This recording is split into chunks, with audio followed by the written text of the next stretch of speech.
अस्सलाम वालेकुम सफ़ी न्यूज़ में खुशामदीद। सऊदी अरब में आइंदा जुम्मे तक जो है वो मूसलाधार बारिशें मुतवक्के है। मौसमियात के कौमी मरकज़ ने सऊदी शहरी और मुकीम गैर मुल्कियों से एहतियात की अपील की है।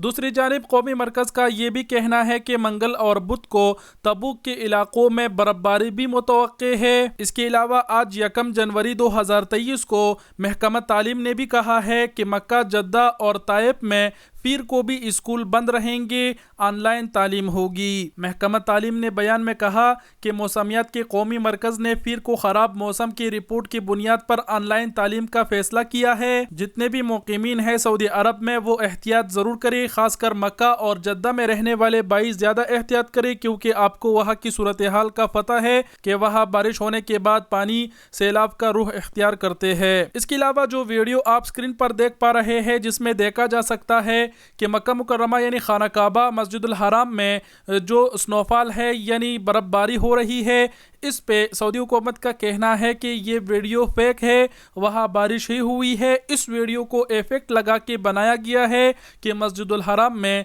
बर्फबारी हो रही है। पहली मर्तबा वीडियो देखने पे मुझे भी यही लगा कि वीडियो सच्ची है, जिसमें देखा जा सकता है कि मस्जिदुल हराम में बर्फबारी यानी स्नोफॉल हो रहा है। लेकिन अब सऊदी अखबारात ने इस वीडियो के ऊपर अपने आर्टिकल लिख दिए हैं और ट्विटर पर भी बहुत से वकीलों ने ये कह दिया है कि ये वीडियो फेक है, ये इफेक्ट से बनाया गया है। मस्जिदुल हराम में नॉर्मल बारिश हुआ था, जिस पे इफेक्ट लगा के बर्फबारी बनाया गया है। तो वीडियो पर इफेक्ट तो फेक लगाया गया है, लेकिन मस्जिदुल हराम में बारिश को देखकर बहुत अच्छा लग रहा है। बहुत ही खुशनसीब होंगे ये लोग जो इस मौसम में उम्रा अदा कर रहे हैं, जिनको इस मौसम में उम्रा की सआदत हासिल हुई है। तो ये थी आज की वीडियो देखने का बहुत शुक्रिया। अपना बहुत सारा ख्याल रखिएगा। अल्लाह हाफिज।